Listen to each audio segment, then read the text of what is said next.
hard to read, watch or look at anything at the moment without some mention of the big C word, that is coronavirus. It's taken over our TVs, our newspapers, our schools, our public places, and most of all, our healthcare system. It's only normal that you may be worried about how it's going to affect you, whether this is your school, work, health, family, recovery or daily routine you are concerned for. These are all genuine and valid concerns. So we thought it might be helpful if we could suggest a few ideas and address some of the questions and worries you may have. Hopefully this might help alleviate some of the stress that all these uncertainties can bring in a time like this. Be sure to also check out the BEAT website, as they'll be constantly updating their guidelines and information. You can find more information at www.beateatingdisorders.org.uk. Question number 1. Am I more likely to get coronavirus because of my eating disorder? This question has different answers for different people. People with eating disorders don't necessarily have lower immunity. However, you could ask your GP for your most recent blood test results and see what your white blood cell count is looking like.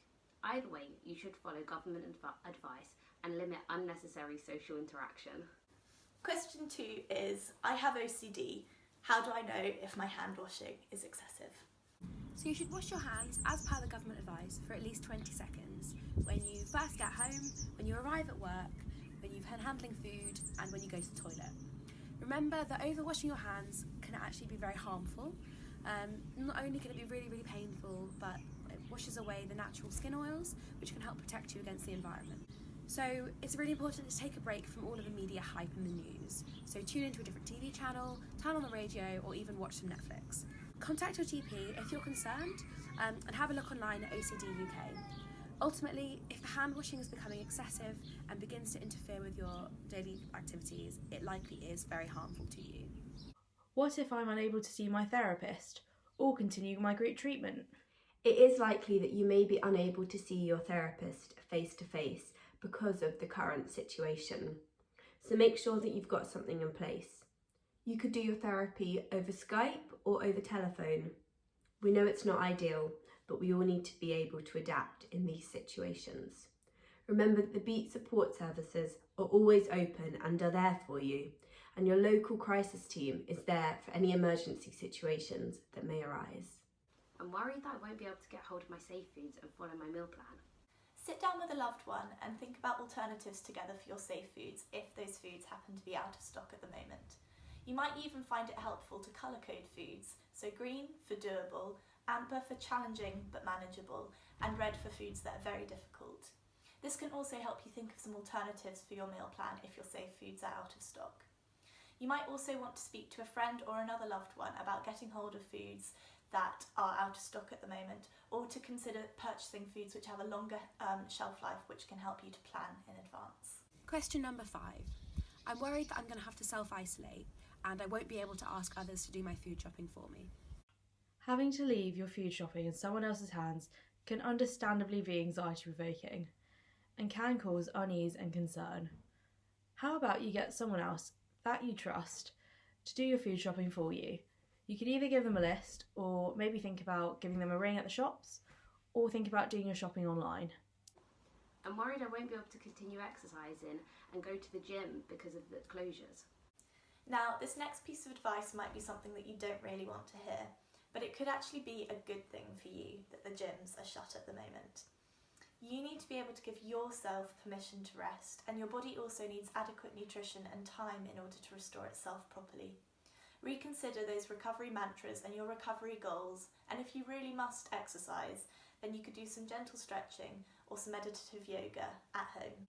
I'm worried about how I'll cope without having all my support network around me.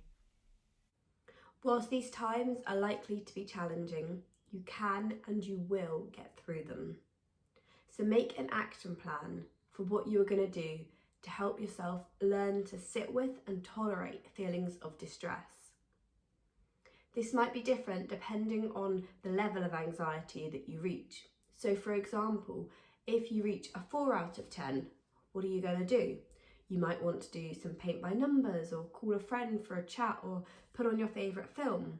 This is going to be different to if you reach an 8 out of 10 on your anxiety. This might be when you need to start thinking about calling your support services or a really close family member. If the worry gets overwhelming, how about putting aside a time in the day for worrying? This may seem counterintuitive, but by setting aside a half-hour worry period can help you to stay present in the moment for the rest of that day. During this time period, think about which worries you can influence and which have little or no control over. Number 8. I don't think I could cope with staying indoors for 2 weeks if I did get ill. You're not stuck inside. Let's reframe it. You're indulging in an important time to slow down and focus on yourself. Think of one productive thing per day you could do inside and set your sights on things that you've wanted to do for ages, like learning to knit or learning a new language. Our next question. I'm worried about how the loss of structure and routine will affect my recovery.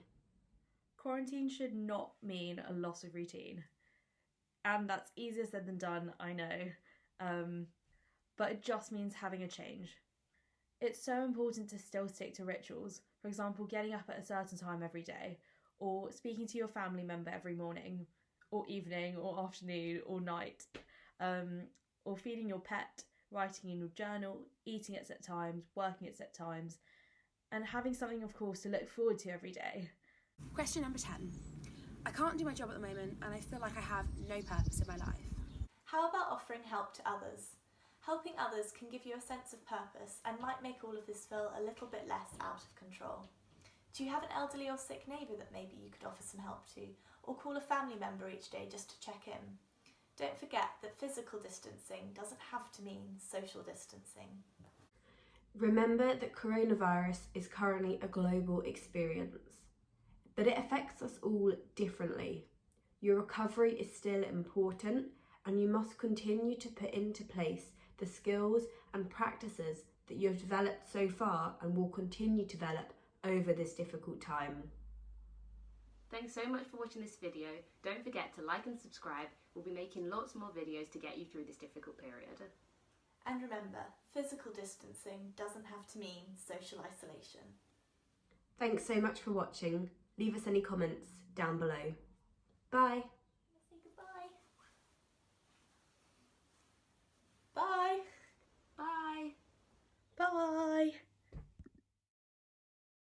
Make sure you carry on looking after yourself. This.